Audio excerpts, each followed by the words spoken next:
Nagesh, and I'll be one of your co-hosts. And we're going to kick off today with a lot of things, so I hope you all are pretty excited. I'm going to hand it over to Monica. She is going to walk you through our agenda, and she's going to take you through the rest of the day. Thank you. Hello, Oregon FTC. So we are so excited for us to co-host with Hillsboro High School to host this kickoff. And for today, just a quick overview of the agenda. At 8:30, the gates are already opened. And at 9 on the dot, the Wait First has the kickoff video. It's live streamed. So 9 on the dot, we're gonna play the video of the gear reveal and celebration. After that, we're gonna have game rules Q&A with our Oregon head referee, Erin Curl, right there. And she's very good. She'll answer any questions you might have. At 10:30, we have a season success strategies presentation to start your year off right on the right foot.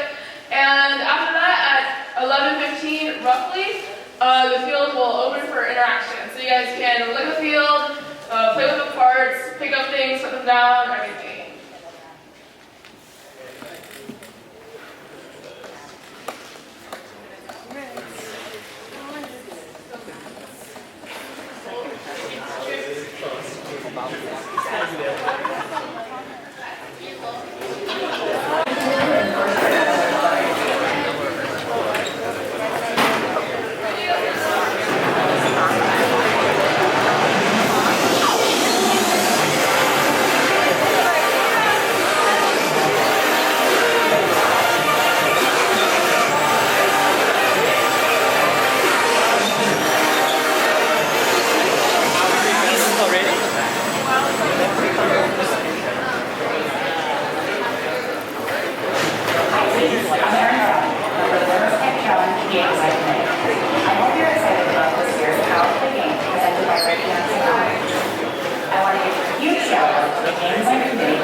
Let's talk about the junctions. As mentioned in the animation, there are 4 different types. Hey guys, I know I'm pumped. So next on our agenda, we have the game rules Q&A with our Oregon head referee, Erin Curls. I'll hand off to her. Yay, POWERPLay! Okay, the first thing I just gotta say is it kind of looks like swallow. Right? But yeah. For those who don't know me, I'm the head FTC Championship head referee for Oregon. I've been an ORTOP volunteering addict since 2009, and I've held this role since 2011, so wow, this is crazy. But POWERPLay looks so fun, and I have to say, like, this field is going to take some finesse to get through. You definitely can't force it. You're going to have to finesse it, right? So just as my background, I work at Intel, and when I go to campus, I work over in Jones Farm, but that's not common anymore. And I live here in Hillsboro, so I'm glad to be here today, and welcome to everyone in Oregon. This is going to be a fun season, and I'm excited to chat about the game. So I do want to get to questions, but I do kind of go down. My first disclaimer is all rules in the overview, right, here and in that video are meant to be the introductory summary. This is not how you come up and show up and play, right? You have to read the game manual. And as always, the precedence for the FTC rules goes the post in the forum, then the game manual part 2, then any videos, right? And that means first released videos, not like today we're just going to brainstorm a little bit and see what we can do strategy-wise. Those of you who are new or came from FLL probably don't know much about the forum. The forum is actually something you need to read. It's not optional. I do actually encourage that. A lot of people put their strategies on there. They ask questions directly, and the first game design committee, the people attributed in the video, are the ones responding to those questions. And we, as the referees and the head referees across the state, we're reading that forum and making sure we're staying up to date too. And we're going to encourage you to post things that we are not sure the answer to or are in gray areas. So please, please, please make sure that you stay engaged with the forum throughout the season. And then we're doing our best to evaluate all the matches based on the forum and the game manual part 2. So I also encourage, even though it's not Game Manual Part 2, Game Manual Part 1 has the inspection checklist. And if you're playing in a league or even showing up to a qualifying tournament, we need you to step through your inspection checklist well before the tournament, and again the night before, a couple days before, because I know your robots are evolving, you're all learning throughout the season, and we just want to make sure that you don't suddenly do something that doesn't allow you to get on the field, right? So we want you to pass inspection. And that's my plug there. Okay, so here I am on the POWERPLay field. It's a 12 by 12 foot field. We have the 2 alliances, right? 2 teams per alliance, 4 robots per field. So they brought back the human player this year. The human player can come from either team on the alliance, but it's 1 human player per alliance. So hopefully that's pretty clear. We're going to have 2 blue teams over here, 2 red teams over there, and we're going to have 1 blue human player and 1 red human player. Okay, and then we, as usual, we go autonomous period for the first 30 seconds, and then quick pause, and then driver control for the last 2 minutes, which has the 30 seconds at the end marked as end game. Okay, so let's go through the points real quick. So in autonomous, what are you trying to do? You're trying to put cones on in a terminal or on a junction, right? So let me go through. So terminal are these sides, right? The corners themselves. And the junctions are all the things in the middle, whether it's the ground, the low, the medium, or the high. So you're trying to do that. You're trying to navigate to your alliance terminal or your alliance substation. So you could come off the wall, you could decide to go here, you could decide to go to the substation, or you can decide to park in the signal zone. So the signal zones are not marked. They were very clear on the video about that. They're not marked, but we do know where they are based on the tiles on the floor, so it's hard to see from back there, but as we step forward, we know where the tiles are. And so they actually will span 2 tiles, so this is like one of the signal zones, this is another signal zone, and this is another one. So you can see how that would be pretty tricky because you have this other stuff to work around, but you're trying to get into there.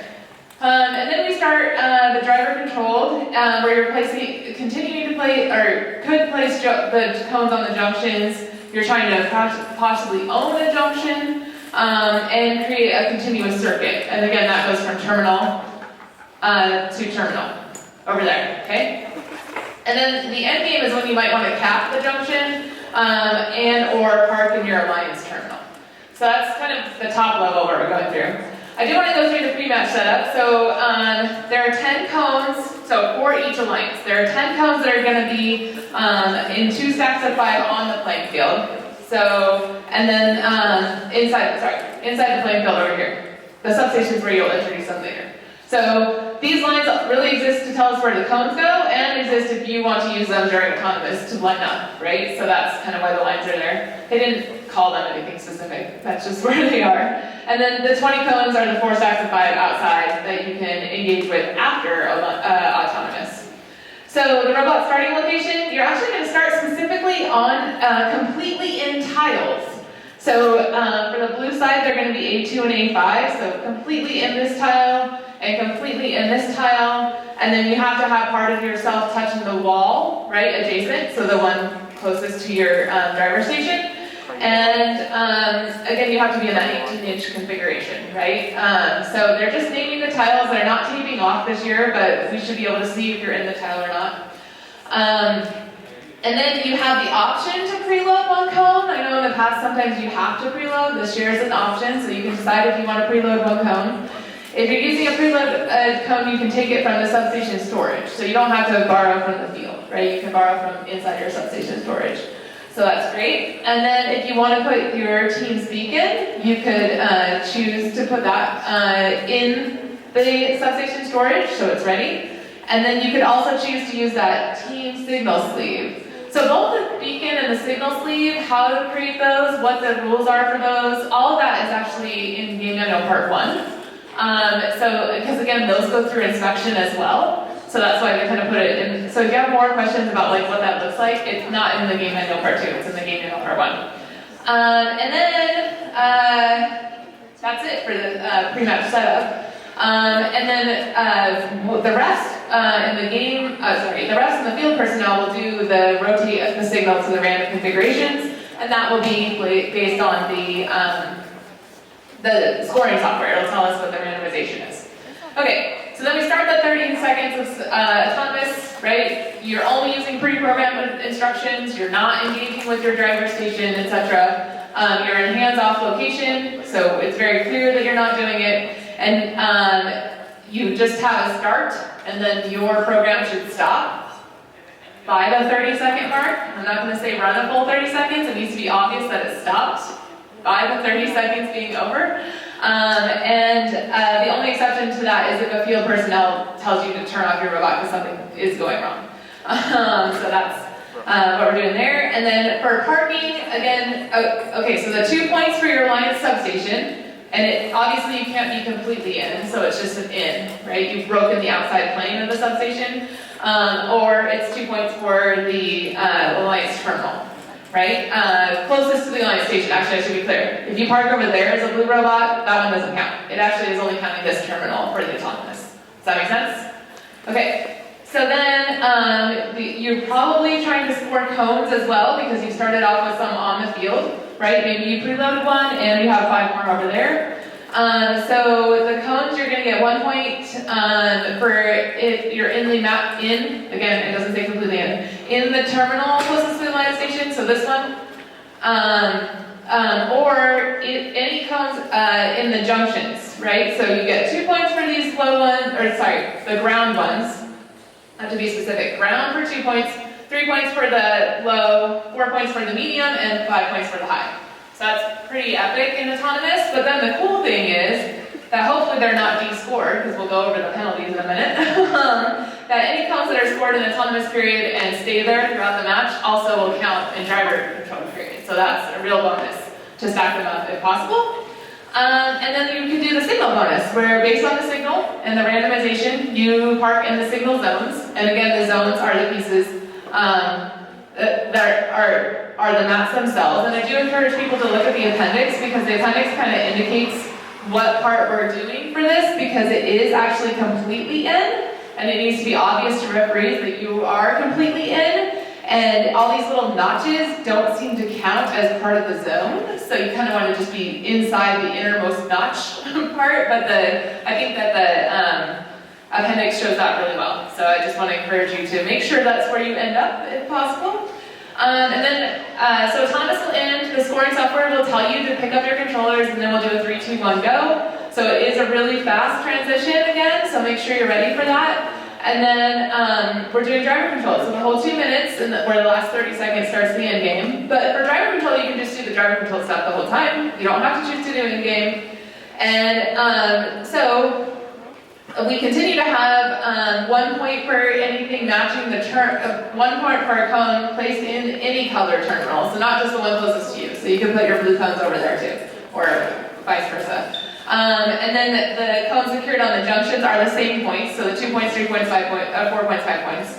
So that all is the same. And then, hopefully you're doing a lot of that, but why are we here? We want to actually finish a circuit, right? So our goal here is during end game to go ahead and possibly use your beacon, right? So we want to bring your beacon in. We want you to continue trying to claim everything, but so basically for a junction ownership, you're going to have 3 points if you're the top scored cone, because again, you only have 2 beacons, so you're going to have to be the top scored cones on some other things, right? To get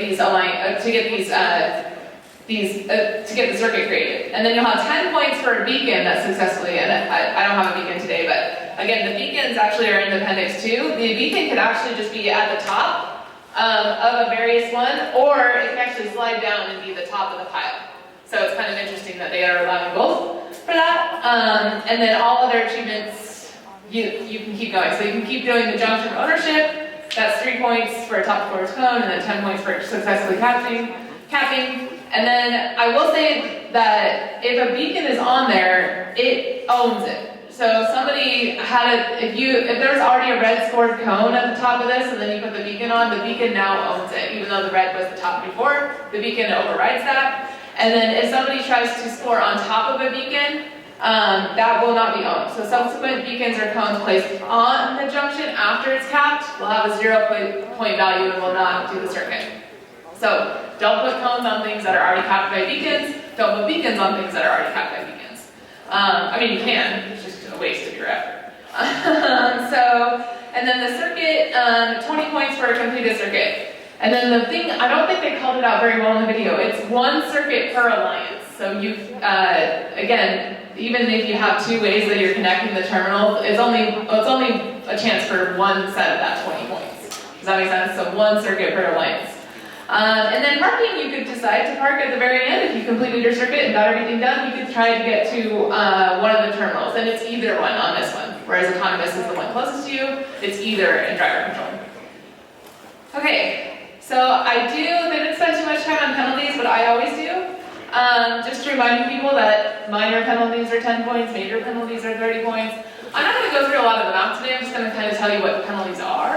And again, the goal is that you're not getting any penalties. But if you do get penalties, they're added in, they're back to adding to the non-offending alliances score. So in years, last year, I know we did like the subtraction part. We're back to the adding to the offending, to the non-offending alliances score. So just be aware of that. And we still have yellow and red cards that kind of work the same way. So again, the yellow card is the warning. If we give you a second yellow card, it goes to a red card. And then if you have red cards, you could be disqualified from the tournament. And we'll notify you at the end of the match, and the scoring software will also tell you. And then there's special things about the elimination matches, because for elimination matches, that counts for your whole alliance, not just the team that offended the situation. And then the other thing, before I go through these penalties, always, always, always read the whole game manual. Right? This is, you have to have your reading comprehension brains on. Always read the whole game manual. But before a tournament, I know that it's really hard to like sit down and read the whole game manual again. I'm just going to tell you, go through the inspection checklist one more time, and go through the game penalty summary table. Because the summaries really do, if you're changing your strategy throughout the season, and you haven't thought about whether that's a penalty or not, the summary can really tell you like, oh shoot, now I have to read a little bit more into what this is, right? So I do see that as very valuable. I think the penalty summary table, again, your strategy is going to change, your robot's going to change. As your robot changes, go through the inspection. As your strategy changes, go through that penalty summary table. And just make sure that you're not suddenly doing something that's going to get you a penalty. Okay, so I only go through the game-specific rules a little bit here, and I'm just going to talk about the penalties that I found interesting towards this game. Not so much the ones that like seem to exist year to year. So this is not a full summary. Again, this is not fully the summary. We want you to go through the game manuals. Okay, so the one thing they called out was autonomous interference. So you robots cannot interfere with the opposing alliance's scoring attempt during autonomous period. And that's it, like full stop. So do not interact with people that are trying to score. And then they say interactions at the center line junctions, which are these ones, because again we have the blue over there and the red over here. So interactions at the center line junctions will not be considered interference. So the way I read that is, even though they didn't put blue and red tape down the center of this map, we definitely want the blue robots protected while they're working on their junctions over here, and the red robots protected while they're working on their junctions over here during autonomous. Does that make sense? Okay. And then the D-scoring, which Aaron Batten alluded to in the video, D-scoring we don't want to do. So the opposing alliances scored cones from, so it has to be a scored cone. So everyone saw in the video that the scored cone actually has to be like inside the ring, or actually slid down the top, right? It has to be the correct direction, upright, clicked in, etc. Right? So it says you can't do any D-scoring of an opposing alliance's scored cone from the junctions or the opposing alliance's terminals. The terminals are going to be a little tricky. I think the ground junctions are going to be a little tricky, because the terminals, the cone doesn't have to be completely in, right? That was one of the ones where it's just like in. And then the ground junctions, it's going to be so easy to drive by and click them, right? So that's where I'm back to. We have a lot of need for finesse in the robots and the drivers this year, because those ground junctions, it's going to pop out. So we just need to be very careful of that. And then during the end game, you're not allowed to de-score any scored beacons. So once the beacon is considered scored, don't touch it. And then whether, and again, I think Aaron said this too, whether intentional or not, it's going to have severe impact on somebody completing a circuit. So that's why these penalties are here, right? We want people to be able to play the game. We want you to concentrate on playing the game. Okay, and then everybody always asks, how many things can I carry around the field with me? So you are allowed 2 different things. One of the corresponding alliance cones, and one of the corresponding beacon at any time. So you can have both the cone and the beacon, but they need to be your colors, and not more than one. You are not supposed to possess or control the opposing alliance's cone or beacon at any time. And then it specifically calls out some exceptions. So a braced cone, and actually I want to kind of go through this a little bit.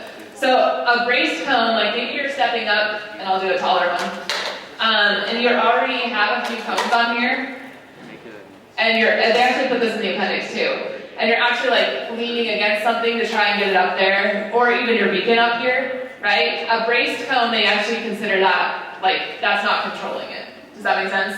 So if these are happening to move around a little bit while you're trying to score on this, they're okay with that.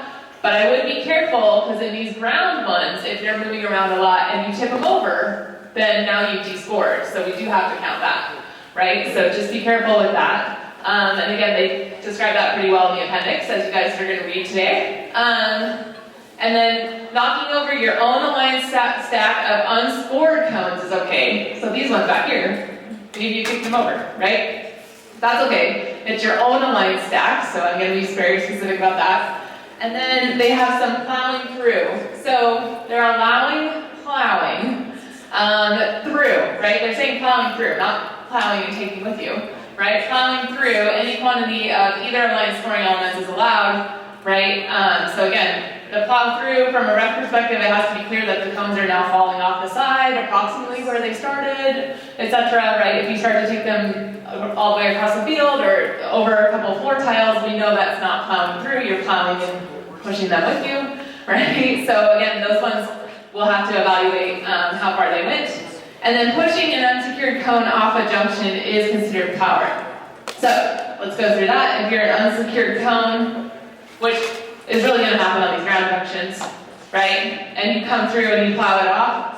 As long as it didn't go too far, right? And your robot didn't touch it for too long, etc. Like, we'll just call that plowing. Like, it wasn't secured in the first place, that's fine, it's going to fall off. But again, that's secure, and you coming along, like, it's a little deep, but I know our robots are quite strong, so you coming along and tapping that. I think they're more likely to tip than like slide, but that's just my opinion so far. We'll see what happens with the robots you build. Okay, so we just have a few more, and then I'll get to questions. So, junction and terminal constraints. So cone place on the junction. Again, this is with a large opening, so they don't want it upside down. That's really their thing, right? This does not work. They want it straight up and down. And then if it is in the wrong orientation, it's not considered scored, right? So we're not there yet. Okay. And then a cone can be placed in the terminal in any orientation. They don't care how it ends up in the corner. Well, it needs to be a matching cone. Sorry. So it would be red over here. And then you can, sorry, just make sure. Oh yeah, and then, so if you put a cone in the opposing line's terminal, so if this one happened to end up over here, it would actually be just 0 score. So it's not a big deal, but we also don't need to block, so I'll go through that in a second. So if something's considered blocking, we'll have to figure that out. And then a cone or a beacon may not be added to a junction after it's been capped, so we went over that too. So if it's already capped and then you put a cone on top, it's just not going to count. It counts towards the team that got it capped, and any cones under that count towards the points, but the ones on top don't count towards additional points. Okay. So a robot may not block the opposing alliance's robot from scoring a cone on a junction. Full stop, period. Doesn't say autonomous, doesn't say driver control, right? Full stop. So do not block. If a robot may not block the opposing alliance from scoring in their terminal, right? So the terminals need to be wide open. Again, during the whole match. So it doesn't mean direct path to their terminal. They can get around some other way, that's fine. Just don't continue to block their access. And then you can't interfere with an opposing alliance's robot while it's attempting to score a beacon a beacon on a junction. So again, we don't want to block them from scoring a cone, but you absolutely cannot interfere when they're holding their beacon and they're about to score on the junction. Please be careful of that. Beacon scoring protection starts once the beacon enters the junction area. So again, that's kind of like a little bit of the refs. I guess we'll see how it goes. And the tenet of this rule is we're not trying to penalize robots, we're just trying to make sure that people can score the beacons and that there's not too much of this. Everybody wants to claim this one, and if someone has already started claiming it and trying to get their beacon on here, they don't want somebody else to come up and rush and put their beacon on it, right? So again, that goes back to the strategy that was mentioned in the video. Like, you need to know where you're going and which ones are going to be the most important for you, so you grab it first. And if you see the other robot going for it, the moment they're kind of in the area, you can't grab it anymore, right? Unless they fail. I guess if they fail, then maybe you could grab it, but. And then the signal constraints, so the signal itself is not a scoring element. So it's shaped like a cone, but you can't score with it. So don't do that. You may hurt or plow the signal, because again, it's not a scoring element. So again, they're very specific about what a scoring element and what isn't. The signal sleeve could be damaged, but it's discouraged, but I'm just going to put that out there. We know we're going to have some flimsy sleeves stick over the signal throughout the match if people choose to make them. So they just want to make sure that everyone's thinking about that and that you bring multiple sleeves to the tournament if they get damaged. So I'm back to, we don't want them to be damaged, we'll discourage it. Some of it's going to happen if these fall over and the sleeve falls off. Like, we're going to try, right? But just make sure that you bring a couple. And then a signal scores 0 points if it's secured on a junction or a terminal. Because again, they're shaped like a cone, but there's no reason to put them on here. So just FYI there. And then the cone constraint. So you cannot place your own alliance's cone or beacon on top of an unscored alliance's cone or beacon. So that just means, like, actually I was trying to step through this because I was like, what's gonna happen here? So if we have one that's unscored, and then the red comes and put this up, like, that's not really going to do anything, right? Because it's not scored. So then when that happens, then technically all of this could be scored for free, right? Because it was never scored in the first place, right? So that's just a thing there. And then scoring while in a substation. So they did talk about that. The human player is going to be delivering the cones during driver control period to the substation. Right? So there's two things here. So the robot cannot score while they're in the substation, and it says in. And I know these robots are going to have really long arms and other stuff going on. So you're going to be like, oh, I just grabbed the cone and I just want to put it here. Or, oh, I just grabbed the cone and I just want to reach over here. You have to make sure that it's obvious to the referees that you are no longer in the outside plane, right? Crossing the outside plane of the substation at the time that you're doing the score. Does that make sense? And then while we're on the substation, so the human player is going to put the scoring elements in the substation area. And they did not say, so it would be both cones and beacons that they can set in there. And then they may only be introduced to the playing field via the substation. And the human players can only put them in there if the robot is not in there. So a robot cannot enter the line substation while the human player is placing the scoring elements. Does that make sense? So again, you have to kind of grab your stuff and get out of here so the human player can keep doing what they need to do. You can only do one scoring element at a time, but you can continue to put them in if no robot is coming to grab them. Like, as long as the robot hasn't entered, the human player can still put them in. But you can see how putting too many in might be a problem for people to go grab them. And then the real goal of this rule is just, we don't want the humans to have to interact with the robots. We're trying to keep the safety. So that's why they put that on there. Okay, and then the last one is just a beacon constraint. They are introduced to the playing field. So if you put the beacon in the substation before the end game, then that beacon is not going to count, right? There's not a penalty, but we're not going to give you points for that one. And then a robot may score at most one beacon per match. So that's a little different than last year and previous years. So even though there's two beacons, because you have two players, it doesn't say, you have two teams, it doesn't say which robot has to take which team's beacon, but it does say that you can only score one beacon per robot. And then the beacon's color has to correspond with your lines, so that means you have to rate both colors or else you can't play with your beacons. Okay, so that was a lot. So again, I'm just gonna go over, so we have the terminology as you guys ask questions. So we have the terminals over here, we have the junctions of all the various sizes, we have the substation, we have the cones, right? And then they didn't name this thing, but this is where we set the cones during pre-build match setup. Okay. Now, before I answer questions, I just want to say, I don't know as much as I want to know by the time I answer your questions, right? We're all in this together, this is kickoff day, so I can guess and we can help go through what we think might happen, but the forum and the game manual may change those things before you go live at your first event. So I'll go back to you. I want to help, I want to hear your questions, it helps me learn more, it helps us think about things together, but please make sure that you read the game manual part 2 and review the forum before your first event, because whatever we say today could be slightly different by your first event. Okay, so let's do it. Does anyone have any questions? Okay, so let's start up here and we'll flip-flop. Go ahead.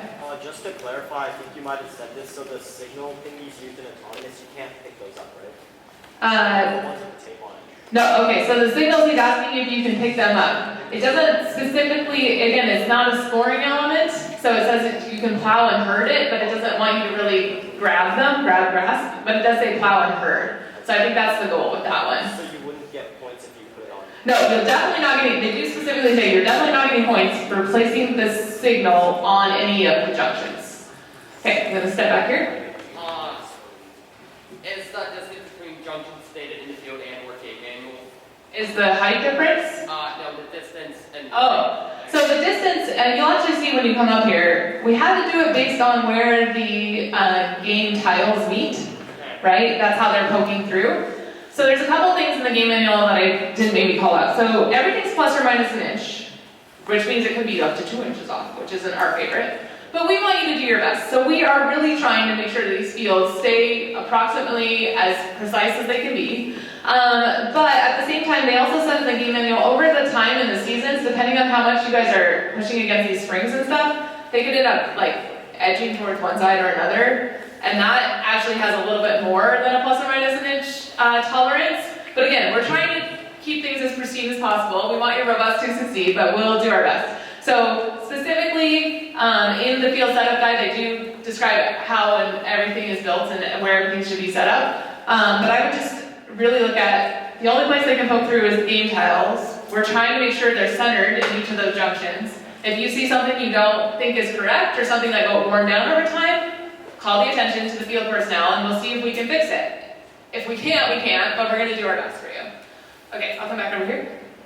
Is it possible to score a beacon and a cone at the same time? So it did not say specifically. I actually thought, yeah, I love that this question came up. So is it possible to score a beacon and a cone at the same time? So you'll remember that from what you're allowed to hold at one time, you're allowed to hold up to one beacon and, it doesn't say or, and one cone.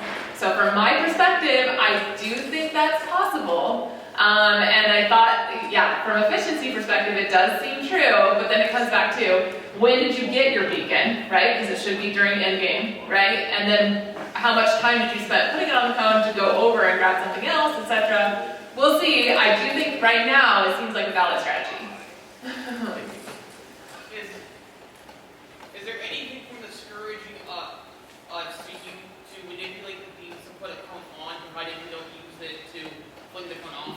Yeah, so he's saying, what about if we manipulate the junctions not being listed, right, to try and put the cones on, which everyone saw in the video that someone did that, but they were doing it as part of the launch demonstration, so obviously don't launch things off the field, especially don't use the junctions to do that. But I'm trying to find, so they did actually, because they're allowing you to brace cones, which again they put in the appendix, and it seems like that is going to allow a little bit of leaning. To me, that seems like they're not defining how far, again, you're not grasp, or grappling, right? That is one of the things. You're not grabbing onto it to push it down, but if you're pushing up against it and it's falling down while you're doing it, that's a different thing. So it really has to come back to, do we see you as grasp, or doing the things you're not supposed to do generically with the game elements? So I kind of think a little bit of that will but we had to kind of see how your robot's interacting with that. Does that make sense? Okay. Can we come over here? When you're creating circuits, do codes have to be in the terminals as well? Can those be empty? So when you're creating circuits, do the terminals have to have codes in them? Great question. So right now, we all know that based on the video, right, you're just trying to create some sort of line between your terminals using each of the junctions, and they have to be with scored cones, or your scored cone on the top, or your beacon capping it. Now, in the video, I did actually stare at this because they did demonstrate as if there were cones in both terminals, but I can't find a rule that says there has to be cones in the terminal for that to count. It just seems to indicate that you're doing a full circuit from terminal to terminal. Right now, that's what I'm reading, right? So I think that's a great question. Any others? Oh, right, yeah.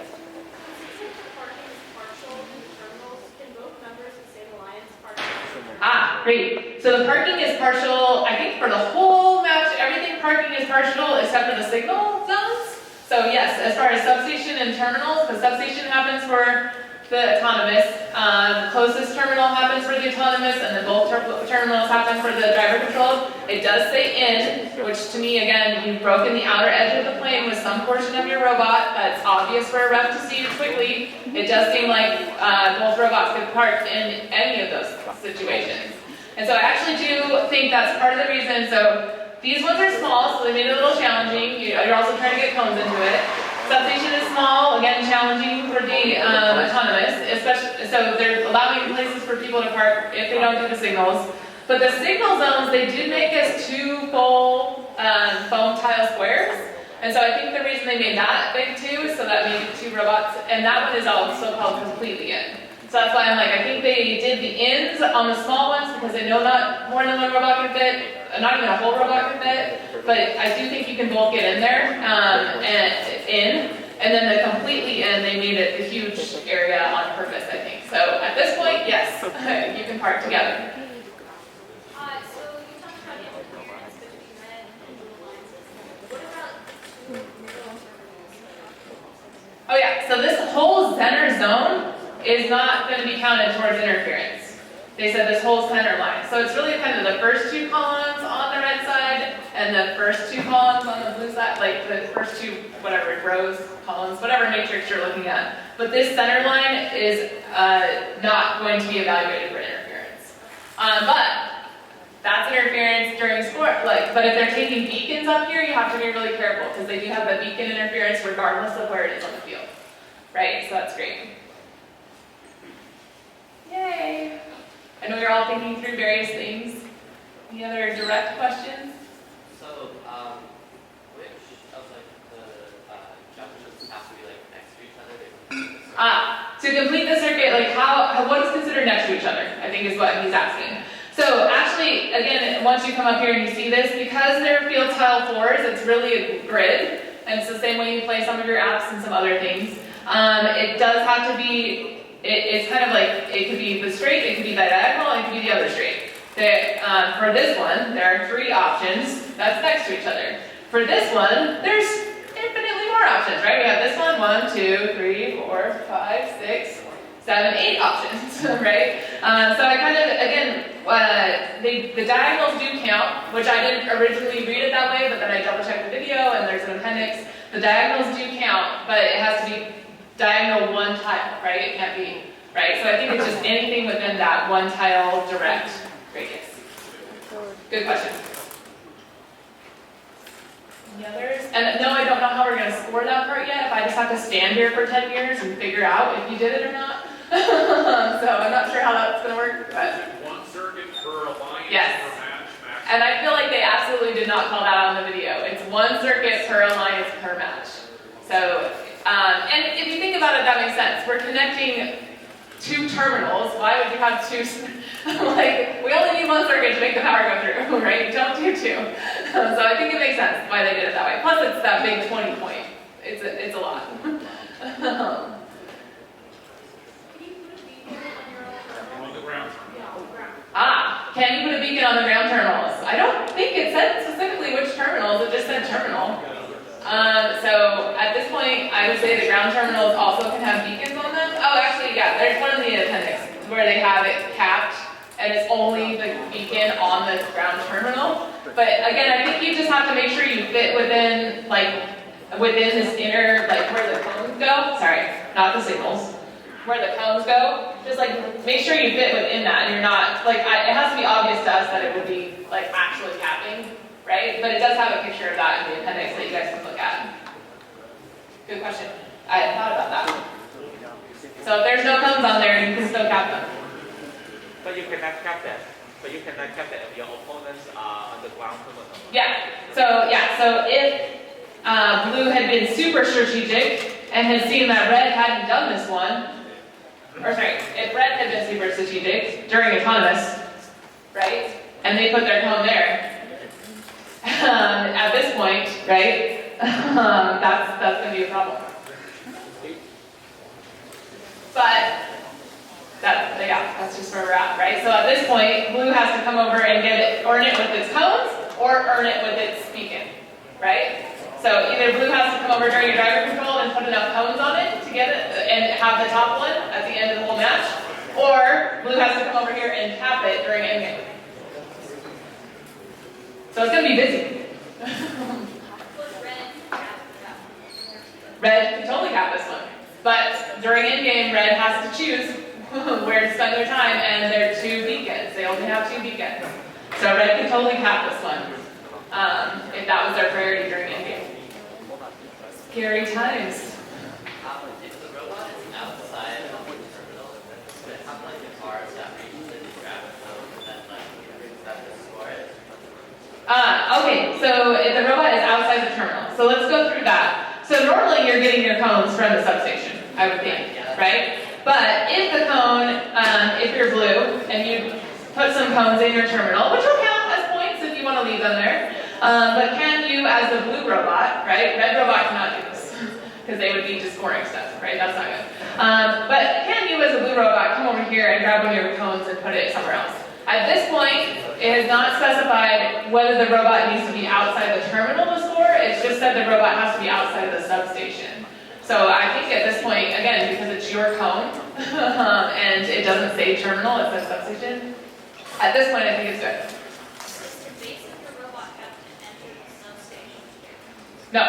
Does the base of your robot have to enter the substation to get cones? No, absolutely not. Again, it's just the moment you cross that plane where the human player can't be loading cones into the substation anymore. So I do see it as, yeah, you're trying to make sure, again, safety, and we're also just trying to make it sure to the referees that the human player has paused while the robot is fetching a cone. Regardless of where that robot is parked on the field, the moment their arm goes over that edge of the vertical plane, that's when we're going to start to evaluate, oh, human player has to stop, wait, okay, now they're out, now human player can go in again, right? Great question. I wasn't sure if I was seeing hands over here, because I kept staring over there. Any others? Okay. To clarify, if someone is if you have an arm sticking out in the air over the line. Yep. Yep. So the in first, the in is always the vertical plane, and then they do a different thing if they want you to be touching things. So the vertical plane is the outer edge, as seen by a referee who's not standing in your home, in your driver station. So normally you have referees standing here and here, so we're doing our best to evaluate when you've gone over the edge of the tape. Great question. Oh. Oh, okay. So how do the signals work? So this, again, is based on the scoring software, which I haven't actually seen the scoring software yet, how they're going to randomize it. But so they've got like the yellow, the purple, and the green on here, and then based on what you guys choose to build, based on the Game Manual Part 1 descriptions, and you have to have your number on it as well, so it's the whole thing. But there's a 1, 2, and 3, and this one, you can actually see on here, it has, even though this has 3 lightning bolts, it's got a 1 dot at the top, and I think the zone 1, if I'm remembering, actually, let's go back. The zone 1 is, on this side. So it's these 2 tiles, right? And then zone 2 is these 2 tiles, and then zone 3 is these 2 tiles. Does that make sense? And then it's actually, the interesting thing about this one is it's going to continue. It doesn't do the out, in, it just continues. So then this one becomes zone 1, and then this one becomes zone 2, and this one becomes zone 3. But they're all neat, I think, so you'll learn.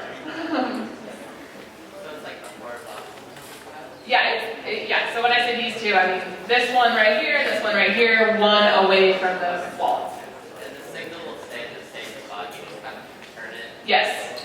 So we're doing our best to make sure it's centered on the tape, and then we'll turn it, and then they say specifically to face your driver's seat.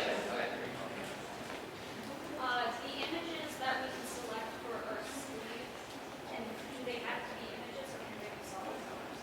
Oh, I think I would defer to game manual part 1, and I'm not an inspector. So I'm not sure. So she's asking if the images have to be images, like pictures, or if they can just be colors. Again, I would defer to the game manual part 1, and I'm not an inspector. I don't know. That's a good question.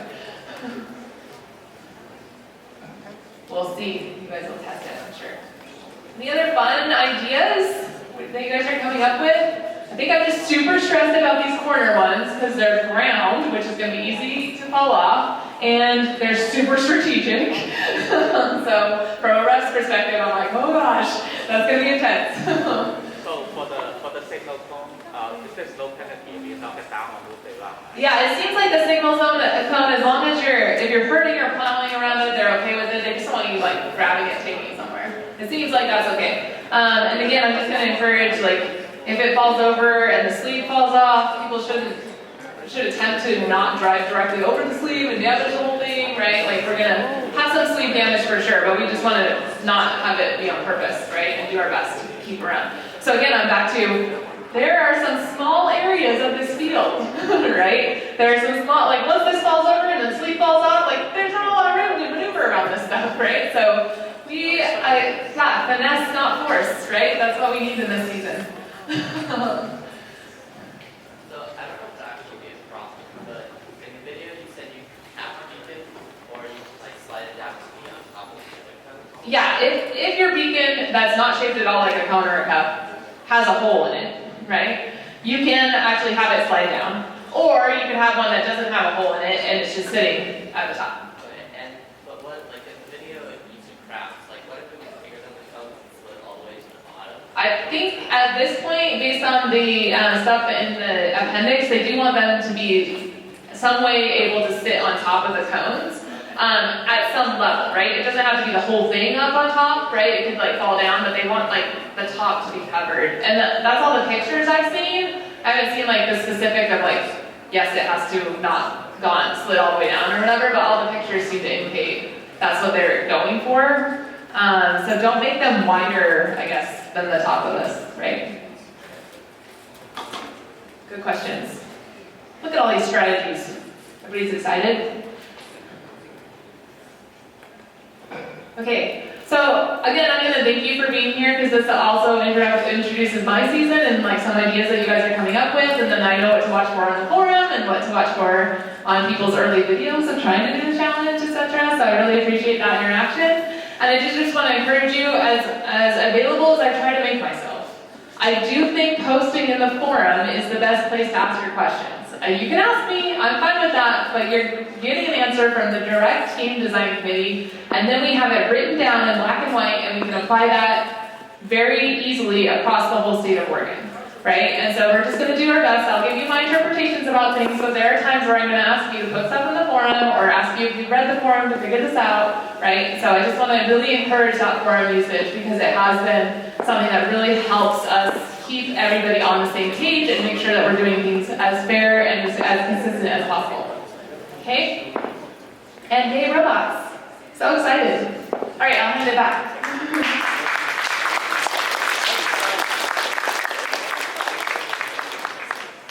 Thank you, Erin Kroll, for that amazing rundown of the field. And now we're going to transition into our season success strategies presentation.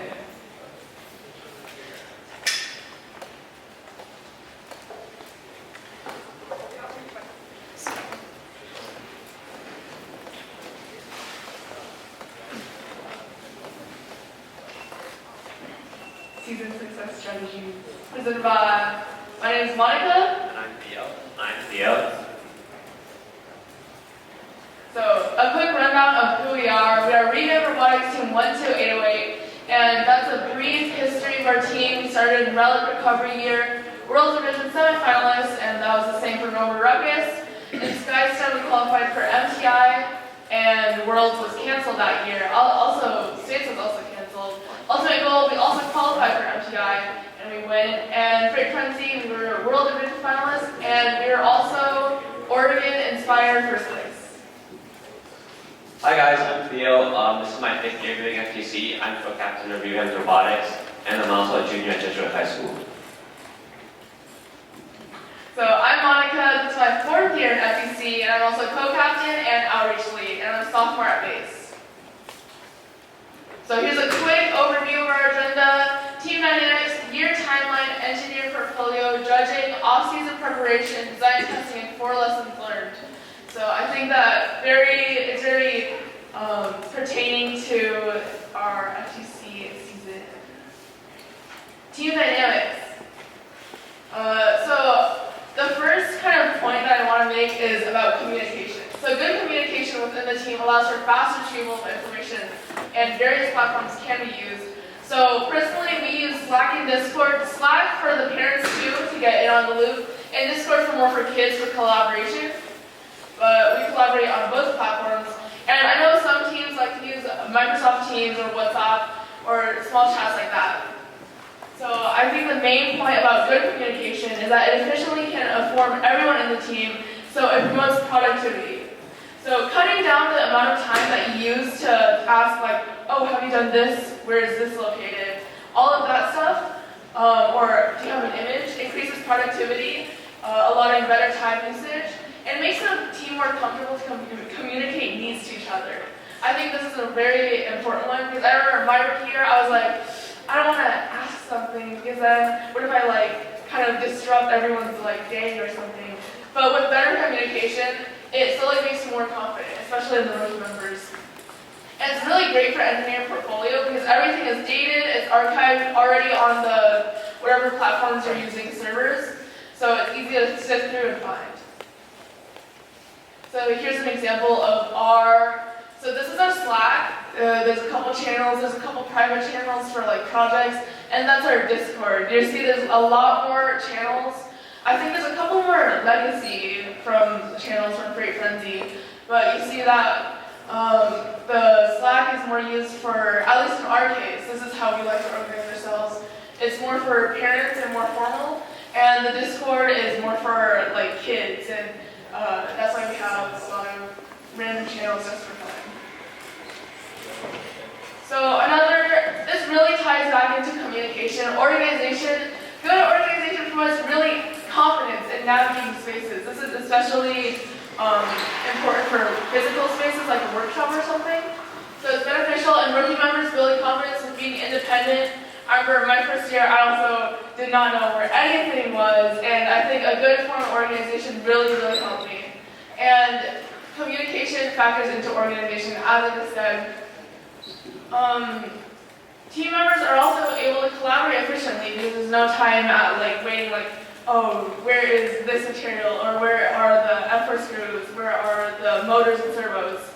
And tasks can be distributed efficiently. So there's no need to go super far to find like, oh, if there's the screws and the nuts are like in 2 different places, you can see how that can start to get really inefficient really quickly.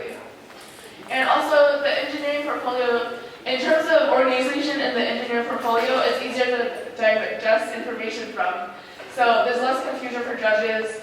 I think we'll talk about this more later about the aesthetics of your engineering portfolio, but generally a cleaner, fresher engineering portfolio is more pleasant to read. And our team roles for team dynamics. Generally, you want to have experienced members act as leads. Captains, programming leads, EP lead, build lead. Having slightly older peer role models can boost morale is something that I find, because when I was a 7th grader, I was like kind of apprehensive about robotics. I was like, oh. But seeing like all of these older people that I look up to, being really passionate and trying to like to find a path for the team to follow, it made me want to help out too. And members work alongside leads, so leads do not control them or like tell them what to do. So leads also have an even share of the work. Assign roles based on what the team member wants. This also increases productivity, since the team member is like maybe mechanical, this is how we built our claw, or this is how we build our intake. And gives the judges another opportunity to learn about your team. So maybe if you didn't have the best judging session, maybe you slipped up, messed up on a question, it's fine because this is another piece of evidence of your learning and team development. And engineering notebook also is a thing that you can do. We did both last year. So we did both engineering portfolio and engineering notebook. But I think this year we're sticking to engineering portfolio because we found that it's a more visible representation of our team. So getting started on your engineering portfolio, we want the whole team to get involved. So one lead can just keep things organized, but I think it's recommended that everyone at least has some part to play in the engineering portfolio, because I know personally writing these entries made me learn things that you know in your mind, but when you put it down on paper, it makes a lot more sense. And programs to write for the EN, G Suite, Microsoft Office, Google Docs, and in States, I did see some handwritten ones where they have their written down meeting notes and written down sketches for their parts, and it was really cool. So formatting, this is just an engineering portfolio front cover page that I found off the internet. Batteries not included. So there's key content to include. Team information, so bio, where you're from, a little bit about your backstory, and then engineering and mechanical growth. So this is where we talk about maybe from prototyping all the way to fine-tuning your final parts that you want on your robot, and your thinking process through that. Outreach impact. Unlike engineering and mechanical, you don't really have to talk that much about how you got the outreach, but your impact and how you've changed first and promoted first on local, national, and international scale. And this is recommended but not required, but team sustainability and business. So where are you ensuring that your future rookie members can carry on once the older members are gone? Additional touches are CAD and brainstorming sketches. It's just a nice touch to see that, this team really is iterating through all of these designs and testing them out, and some science and math calculations and equations for the same reason. And aesthetics are important, so it makes it easier, and it makes the information easier to find and read, and consistent formatting makes it look cohesive. It's a unit, it's a team. And pictures are super important. I think it was a goal for our team to have at least 1 or 2 pictures per every entry.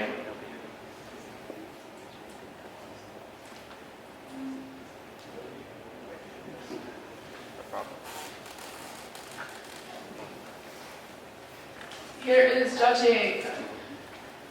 So your goals for judging is that you want to make your judges familiar with your robot and your team. So highlight your team's strongest aspects and find what makes your team unique. And intrigue the judges into the EP, as the judging session is only 10 minutes, right? So this engineer portfolio is really, really important to going in depth to the judges about your team. So here's some tips and tricks. After you present around I think it's around 3 minutes to 5 minutes your presentation, you're gonna have 5 minutes of questioning. So questions usually point in a certain direction. Start to get familiar with what awards there exist. So some questions are more towards motivate, what has your team done to help these communities, or what was your thinking process? Or maybe it was a design award, and the question might be more towards a certain part or certain challenges you face building it.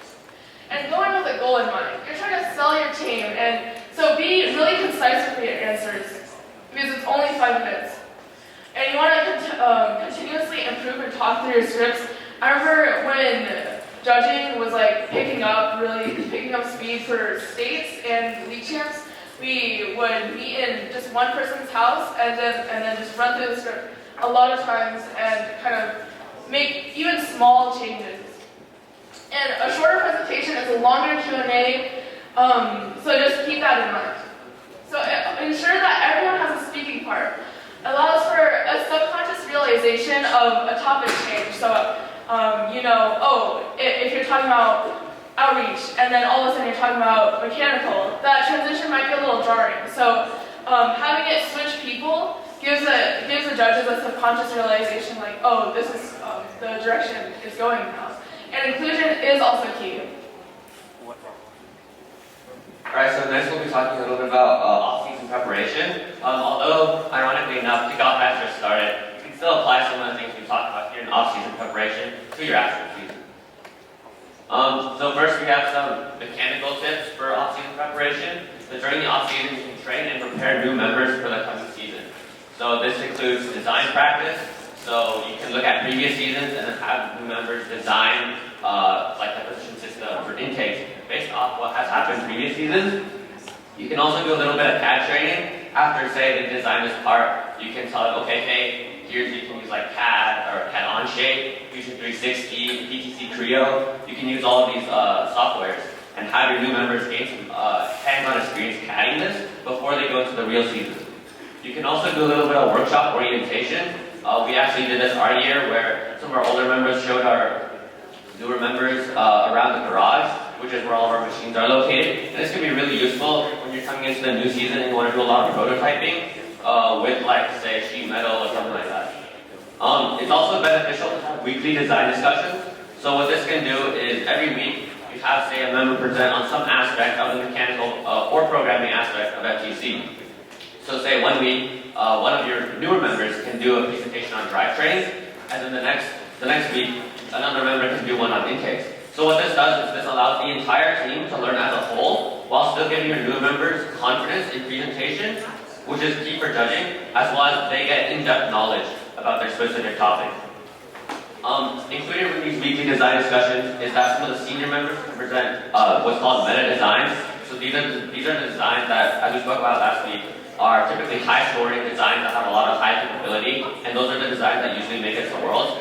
So when you have the older team members present these meta designs, what they'll learn is like, okay, so this is what happened during the season, and this is the design that worked out. So using this cause and effect situation, they can learn from this, and then say for this POWERPLAY season, they can learn, and then they know which design may be the meta design.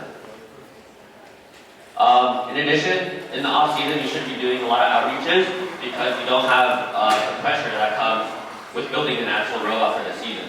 You don't have this time limit, and you can spend your summer doing outreaches. And here's some questions that can help guide you when you're trying to look for outreaches. So how can you spread first? This goes for a motivate, as Monica talked about, where you're trying to spread first into your community. But you can also use this for Connect, where you're trying to spread into the industry as well. You're trying to look for companies and communities that who might not know about FIRST, and you're trying to give them a sense of what FIRST is like. In addition, what can you learn from the community? This is more of a Connect-based award, Connect-based question, where you're going to companies such as CAD or PGE, and you're seeing, okay, what can I learn from these companies? What are these companies doing that I can incorporate onto into my season?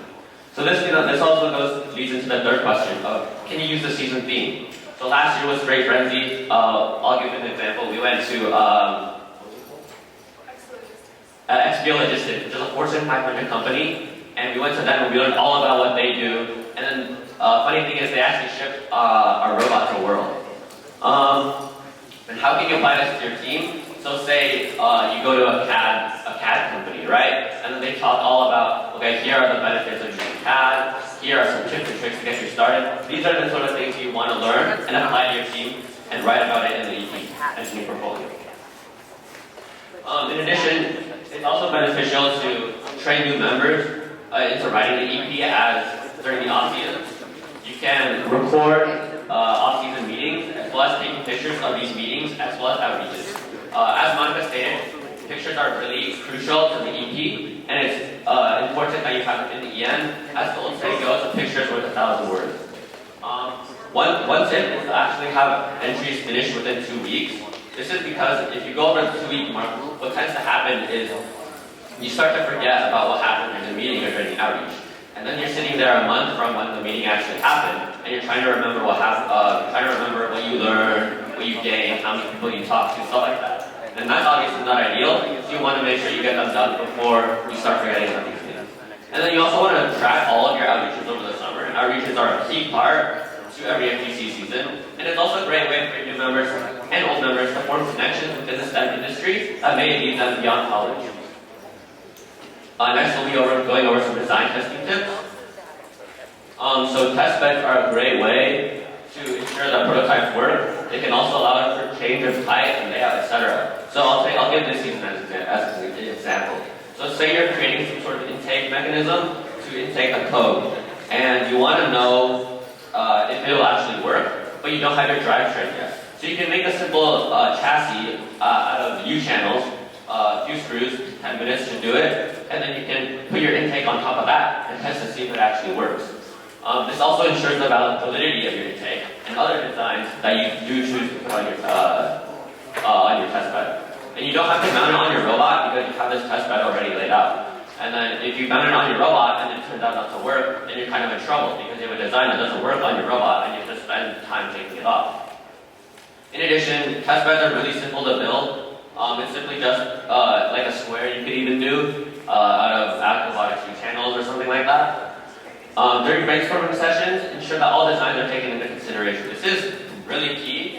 You can use techniques such as SWOT analysis, which is strengths, weaknesses, opportunities, and threats. You have a design, you lay out, okay, what are the strengths of this design? What are the weaknesses?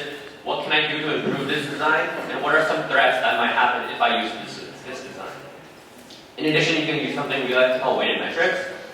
This is basically assigning a numerical value to each characteristic of the design and the criteria that your design needs to meet. And then based on this, you now have a quantitative number. You have now quantitative data for a qualitative aspect of your design. You can also use a lot of cardboard prototyping as a sort of a proof of concept to make sure your designs actually work before you go and build them out of metal. Because it takes less time and it helps you manufacture.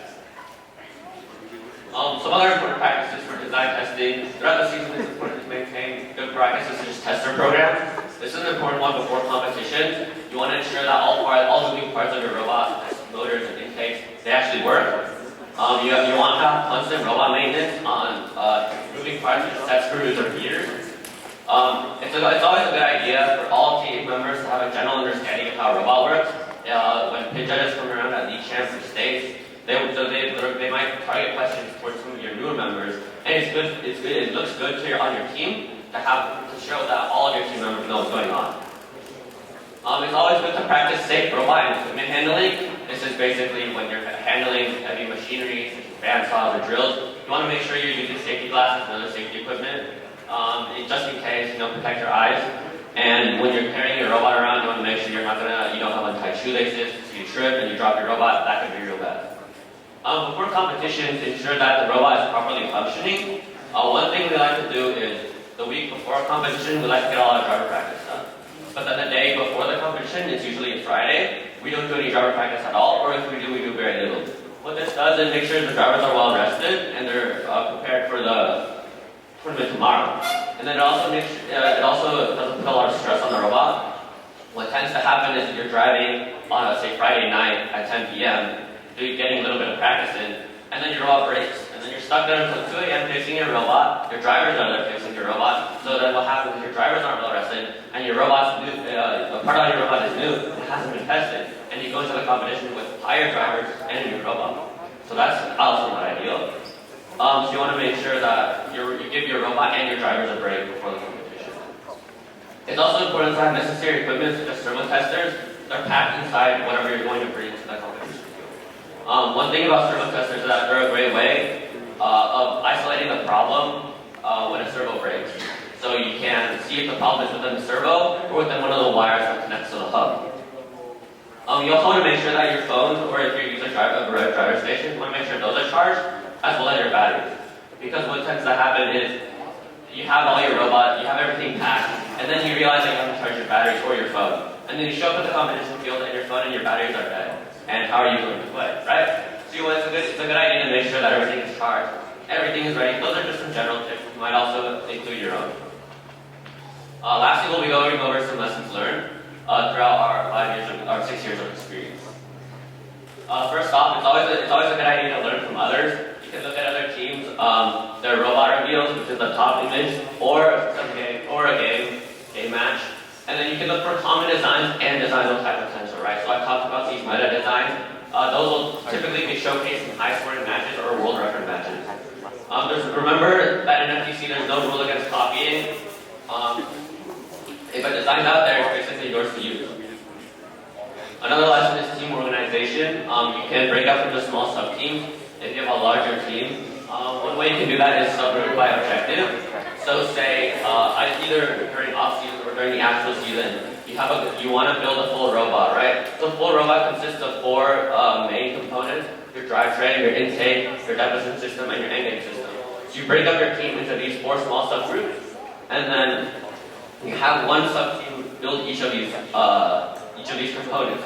So subgroup by objective. One group does the drivetrain, one group does the intake, one group does the deposition system, and one group does the endgame system. You can also have a subgroup by specialization. This is more after you build your robot already. You have a subgroup for build, robot maintenance, new parts. You have a subgroup for your EN, and you have your EP, and you have a subgroup for your programming.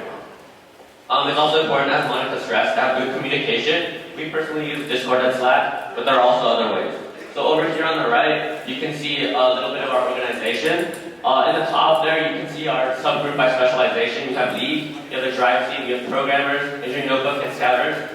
And then down here, you can see subgroup by objective. These are our 3 leads, and these are our 3 teams that we did during the off season to prepare for the coming season and to train our newer members in all things mechanical.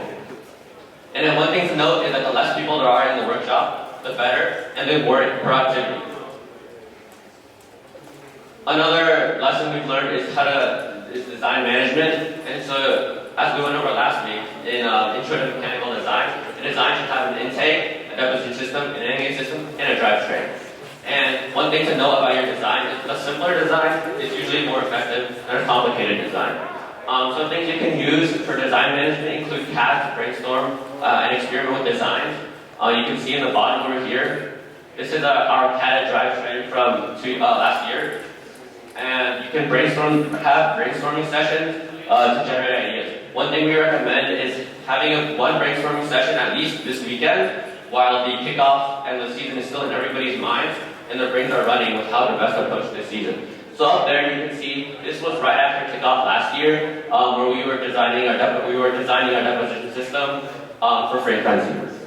And remember, the simpler design, the easier it is on the drivers. So obviously you don't want to have a complicated design that puts a lot of stress on the drivers, because what ends up happening is your drivers may panic in the heat of competition, they may forget what they're doing, or if the design is complicated, it might just simply break during the competition. And you wouldn't want either of those things to happen. Finally, lesson 4, it's always a good idea to reflect on the season. Throughout the season, you can have weekly team meetings to check in. This is especially more crucial during the earlier part of the season when you have subgroups that are doing their own thing. It's important to meet once a week as a full team for each subgroup to say, oh, here's what I worked on, here's what I got done, here's what I'm going to do next. It's also important to have meetings after competitions to discuss. We like to use rosebud thorn, which is one thing that went well, one thing that didn't go so well, and one thing we could improve on. And putting all these things together sort of gives us an outline for what we should do between the next, say, 2 weeks to the next week. It's also important to have an end-of-season party and regular team bonding experience. These are both things that help bring your team closer together. Since FTC teams are only up to 15 people, it's a really good idea to have them be closer together and have team morale be raised. Because what this does is a happy team is a team that will work hard. If your team is happy, they'll work harder, and then you'll get things done faster. Alright, before we go into any questions and field interaction, we do want to say that our next 4 knowledge sharing series are coming up, with the next 2 being programming and outreach by 12599 overcharge, which is over there. Alright, any questions?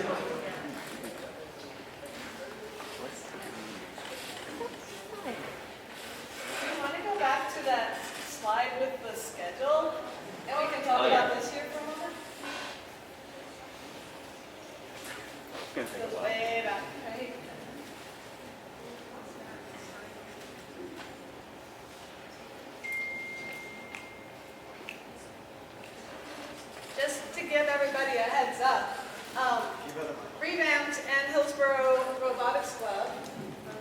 RevAmped and Hillsboro Robotics Club are planning on hosting the Silicon Forest, co-hosting the Silicon Forest League again, right here at Hill High.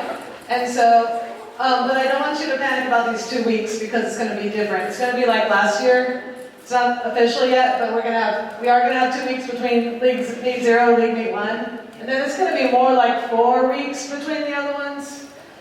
3, 4, maybe even 5 to the last one, just kind of depending on a couple of like Christmas commitments with the room. But it's going to be here at Hill High.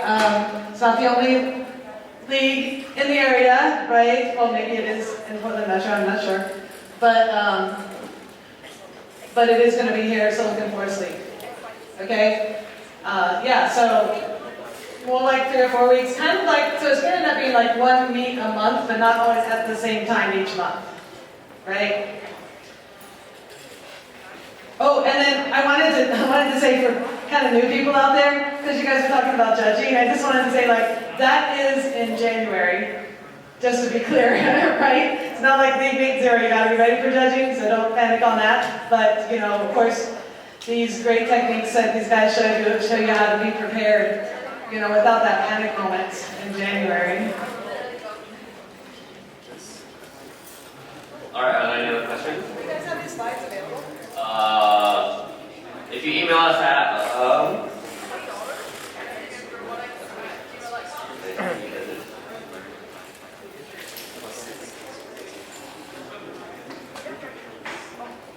all right, so there's our contact information here. You can email us at revampedrobotics@gmail.com or reach out to us on Instagram at revamp1288. You can also visit our website, revampedrobotics.org, and there is a contact us page. So if you want a copy of these slides, or the slides from last week, Introduction to Mechanical Design, feel free to go there, ask about it, and we'll send you a PDF copy of the slides.